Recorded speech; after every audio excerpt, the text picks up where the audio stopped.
Bonsoir et bienvenue dans l'Africa Newsroom. À la une de l'actualité ce soir, le contentieux électoral se poursuit en Côte d'Ivoire. Le PDCI conteste une partie des résultats des élections municipales et régionales du 13 octobre remportées par le RHDP. Le parti d'Henri Konan Bédié fait appel à deux ténors du barreau de Paris pour renforcer son équipe d'avocats. La formation également engagée pour la réforme de la commission électorale. Le PDCI en embuscade pour 2020, on en parle dans le débat.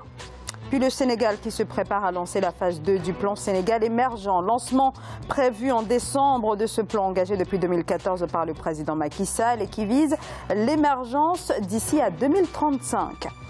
Des sachets en plastique qui obstruent les ruisseaux, bouchent les canaux de drainage des eaux usées. Les Africains dénoncent une gestion laxiste des déchets qui font des ravages.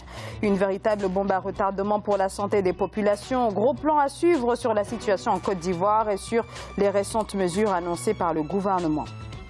Il faut débattre de ces actualités avec moi sur ce plateau. Monsieur Simon Tedga, bonsoir.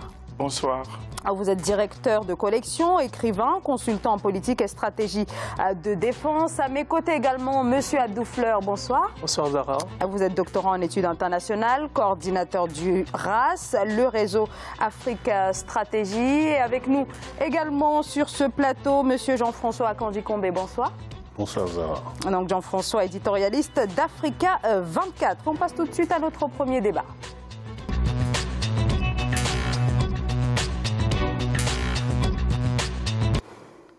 La bataille pour 2020 est bel et bien engagée en Côte d'Ivoire. Le PDCI n'en démord pas. Il faut réformer la commission électorale. La CEI n'est plus indépendante. Elle est inféodée au régime. Les mots du secrétaire exécutif chargé de la communication du parti, Jean-Luc Billon. Volonté donc du parti d'Henri Konan Bédié d'une commission électorale réformée. Le PDCI qui tente aussi de redéfinir sa stratégie de parti en vue de la présidentielle de 2020. Reportage Olivier Conan. Le PDCI, Parti démocratique de Côte d'Ivoire, est satisfait du résultat des élections municipales et régionales du 13 octobre. Il a obtenu 50 mairies et 6 conseils régionaux contre respectivement 106 et 18 pour le Rassemblement des oufouettistes pour la démocratie et la paix. Un résultat positif si l'on tient compte du nombre d'électeurs qui ont voté PDCI, selon le secrétaire national à la communication du PDCI. Le PDCI a capitalisé plus de voix, donc plus de suffrages populaires, parce que élus dans des zones à forte intensité de population. Et ensuite, de nombreuses communes ont basculé au niveau du PDCI et des régions également. Donc, globalement, nous sommes satisfaits. Cependant, il y a des critiques vu la désorganisation de la commission électorale indépendante et les recours qui sont faits en ce moment. Le secrétaire national à la communication du PDCI annonce également que l'alliance avec le RHDP est définitivement rompue. Le parti explore de nouvelles alliances avec d'autres partis politiques ivoiriens. Il faudrait que les membres du RHDP comprennent véritablement que nous avons tourné la page et nous l'avons tournée de façon définitive. Il est hors de question pour le PDCI de repartir à l'accord politique. Il est hors de question pour le PDCI de se saborder et d'appartenir à un parti unifié. Nous sommes le PDCI-RDA, nous restons le PDCI-RDA. À noter que le PDCI réclame une réforme de la commission électorale indépendante. Il rejoint les partis de l'opposition ivoirienne qui réclament depuis des années la modification de la CEI.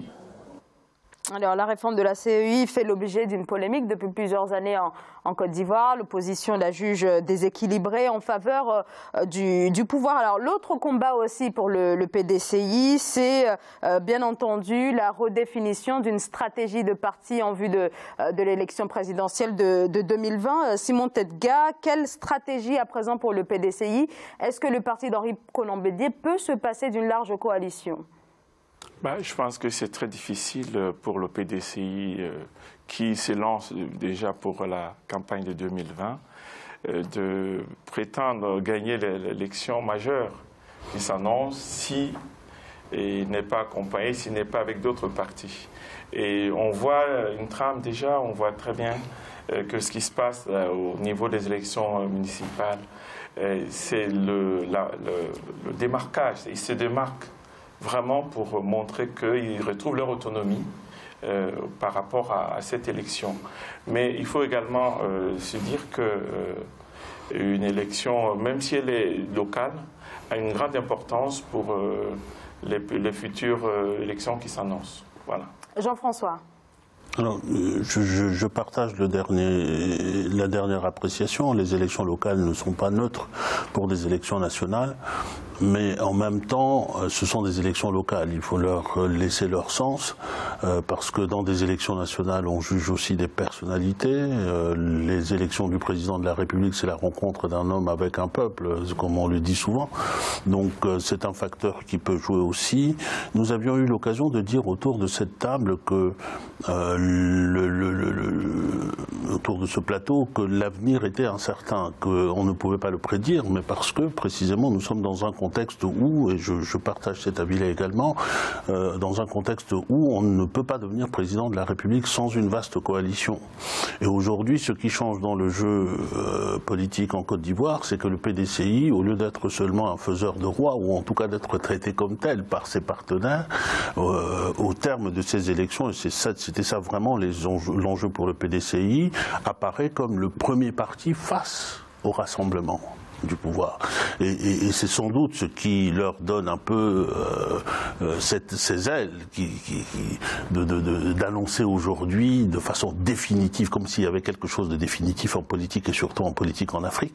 Mais bon, il le dit, c'est définitif, ils prennent leur courage à deux mains, ils le disent. Abdou Fleur. J'abonde dans le même sens que mes co-débatteurs. Je pense que c'était une élection test. Et ça a permis au président d'affirmer que le parti se porte bien. Est-ce qu'il se porte aussi bien que ça? C'est relatif, il l'a dit, mais je pense que ils ont perdu beaucoup de temps à rester dans la coalition. Je pense qu'un grand parti comme le PDCI n'a pas vocation à durer dans une coalition, surtout à 2 ans des élections. On sort et on dit qu'on se porte bien. Pour moi, il fallait prendre ses responsabilités et quitter la coalition un peu plus tôt et naturellement essayer de partir sur une autre coalition. Parce que quand même, c'est le parti traditionnel de la Côte d'Ivoire. Moi, je ne l'avais pas très bien compris. Et ce qui me dérange, ce que je n'ai pas compris très souvent aussi, surtout quand on y reviendra tout à l'heure par rapport au contentieux, Henri Konabédié lui-même avait émis des critiques à l'endroit de la CEI. Après quelque temps, je ne sais pas si la décision de la CEI est favorable ou pas, dit qu'il est plutôt confiant par rapport à la CEI. Donc très souvent, quand c'est une justice qui nous arrange, elle marche très bien. Quand ça ne nous arrange pas, c'est une justice instrumentalisée en faveur du régime. Et là aussi, on y reviendra, mais je pense que c'est plus même le RHDP qui ont plus de... En tout cas, qui ont plus le contentieux. Ils ont beaucoup plus de recours, voilà, en termes beaucoup plus clairs. Donc pour moi, le parti se porte bien, c'est relatif. Mais ceci étant... Voilà. Alors, par ailleurs, pourquoi avoir toujours besoin de repréciser que c'est bel et bien terminé avec le RHDP? On se pose aussi la question, est-ce que finalement, il n'y a pas un regret derrière tout ça Ça s'adresse aux électeurs, si vous voulez. Il faut que les électeurs fassent la différence entre leur RHDP et le PDCI. Parce que jusqu'à maintenant, il y avait une confusion. Donc il faut le dire, il faut le répéter, pour que les gens sachent qu'ils ne sont plus ensemble. Et qu'ils dirigent leur vote vers eux plutôt que vers leur coalition qui a duré le temps qui est passé maintenant. Donc je pense que c'est plutôt ça, c'est vraiment un démarquage ciblé, enfin à répéter avec insistance pour que les gens sachent que ce n'est plus tout à fait la même... Donc ça rejoint peut-être que ce que vous disiez tout à l'heure, le PDCI aurait dû quitter la formation un peu plus tôt, c'est un peu trop serré au niveau du calendrier, compte tenu de cette élection qui approche à grands pas? Oui, alors moi, je dirais aussi que... Alors, qui représente le PDCI aujourd'hui? Quel est leur candidat potentiellement? Il faut voir, c'est un parti qui ne s'est pas tellement renouvelé. On a l'impression de voir tout le monde, la même personne, la même stratégie, pratiquement la même chose depuis très longtemps. Donc, il n'y avait aucune chance vraiment qu'ils changent... de leur fusil d'épaule, à mon avis. Jean-François. Alors, le PDCI a tout intérêt aujourd'hui à affirmer, je dirais, sa différence radicale, d'une certaine manière, avec le RHDP, le pouvoir, parce qu'il y a aussi l'enjeu de cristalliser les autres votes autres que les votes du PDCI.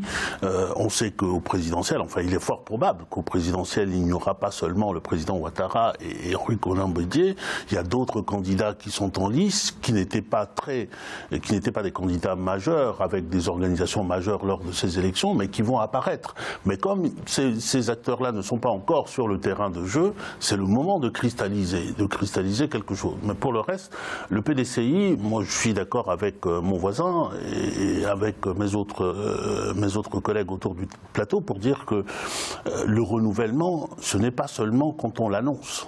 Le renouvellement, c'est quelque chose qui doit se constater. Et le renouvellement, c'est un renouvellement de personnel politique, mais aussi un renouvellement autour d'un projet politique. Et ça, il y avait tout le temps de le construire. Et ce projet n'a pas été construit probablement parce qu'il n'y avait pas le renouvellement des hommes et des femmes. Et ça, c'est un tel enjeu qu'on ne peut pas penser le relever, un tel défi qu'on ne peut pas penser le relever en 1 an et demi. En fait, si vous voulez, le PDCI ne propose rien de nouveau. Abdou Fleur. Moi, c'est un mot qui m'est très cher, le renouvellement, surtout en Afrique. Je me rappelle quand j'étais petit, mes parents sont en Côte d'Ivoire, donc un pays que j'aime très bien, mais depuis tout petit, j'entends le nom de Henri Konan Bédié. Jusqu'à présent, je pense qu'il avait largement le temps quand il a aidé quand même, ou en tout cas, il a été avec Ouattara jusqu'à ce qu'il gagne les élections. Il devait s'inscrire dans une dynamique de transition, de renouvellement générationnel en propulsant les jeunes. Je pense que c'est trop tard et je ne suis pas convaincu, limite même je suis très pessimiste quant à une organisation d'ici 2 ans pour ces élections. Donc, le PDCI ne propose rien comme le dit Simon Tedgar. Malheureusement. Rien de nouveau. Malheureusement. Il propose toujours ce qu'il propose toujours. Rien de nouveau. Et puis finalement, d'une certaine manière, on est dans des règles du jeu qui sclérosent. C'est-à-dire que nous avons ce paradoxe où je suis très heureux de voir que c'est vous qui proposez le renouvellement, mais dans le jeu politique en Afrique, ce sont des vieux briscards qui proposent l'alternance. Parce que précisément, l'alternance, la règle du jeu de l'alternance, on la pose comme un principe dans le jeu politique global sans l'imposer aux partis politiques. Or, à l'intérieur de ces organisations qui sont censées faire la politique, vous avez des tueurs, vous avez des vieux crocodiles qui ont passé leur temps à assassiner des jeunes prometteurs pour rester sous le soleil. Et donc, on a ce paradoxe qu'en Afrique, on l'a avec le PDCI aujourd'hui. Le PDCI, j'ai tout dit. C'est même un problème général en Afrique, puisqu'on le vit même en Algérie. Donc, la conséquence, c'est pas si simple que ça. On en a parlé en début de semaine. Et la conséquence de ce manque ou absence de renouvellement, justement, c'est ce qu'on a constaté, un taux d'abstention très faible, ou des candidats indépendants qui explosent. Je pense qu'il y a 52 villes qui ont été gagnées, 56 ou 52 villes qui ont été gagnées par des candidats indépendants. Et j'ajouterais, avec un danger immense sur les candidats indépendants en Afrique, c'est qu'ils sont faussement indépendants, souvent. Parce que ces candidats-là ont derrière eux des intérêts financiers, parfois des intérêts financiers même de partis politiques, qui ont intérêt à ce qu'ils se présentent comme indépendants. Et ils viennent brouiller les cartes du jeu politique. Mais comme on dit, la nature a horreur du vide, et comme c'est des gens qui, depuis des générations, nous servent le même plat, c'est évident aussi que surtout la nouvelle génération a tendance à chercher quelque chose de nouveau, voilà, aller vers d'autres horizons. Et c'est un peu l'effet pervers aussi, comme vous l'avez dit, de l'émergence de ces nouveaux candidats indépendants. Mais que la nouvelle génération se crée des cadres. Absolument. Et se crée des cadres et se pousse. C'est ça l'enjeu. Et voilà. L'enjeu, c'est le renouvellement, mais c'est à la jeunesse africaine de prendre ses responsabilités. Alors, en tout cas, en ce qui concerne le PDCI, on évoque cette possible coalition, peut-être qui pourrait comprendre les déçus du RDR, bien sûr, le FPI tendance à Finguesson, mais est-ce que les intérêts convergent suffisamment pour éviter l'implosion là aussi? Je ne suis pas convaincu. Je ne suis pas convaincu que les intérêts convergent. Et comme on l'a dit tout à l'heure, le PDCI ne propose rien de nouveau. Et je ne suis pas sûr qu'aussi qu'il faille s'allier avec le diable juste pour faire face au RHDP. Je ne suis pas convaincu que ça soit possible. En tout cas, même si c'est possible, s'il l'envisage, ce n'est pas une bonne stratégie. Mais est-ce que le PDCI peut s'en sortir? Je reviens encore à ma question, sans cette fameuse coalition. Si vous voulez, actuellement, le candidat pressenti, c'est Henri Konan Bédié. Donc c'est lui pour 2020. Alors, est-ce que Henri Konan Bédié est bien placé pour demander au FPI de rejoindre son parti. Je suis sûr que non, ça va être très compliqué pour que le FPI se dissolve, accepte de le rejoindre en oubliant ses propres intérêts. Donc moi, je pense vraiment que le PDCI est dans une situation très compliquée. Un dernier mot peut-être, Jean-François. Je partage tout ce qui vient d'être dit, donc je n'ai rien à ajouter. Très bien. Alors, je pense qu'on en a fini donc avec le PDCI qui se prépare, qui est véritablement dans la bataille là, pour 2020, on l'aura bien compris, qui conteste bien entendu les résultats des élections municipales et demande aussi par ailleurs la réforme de la commission électorale. On marque une très courte pause et on se retrouve dans quelques instants et nous parlerons du plan Sénégal émergent phase 2. À tout de suite.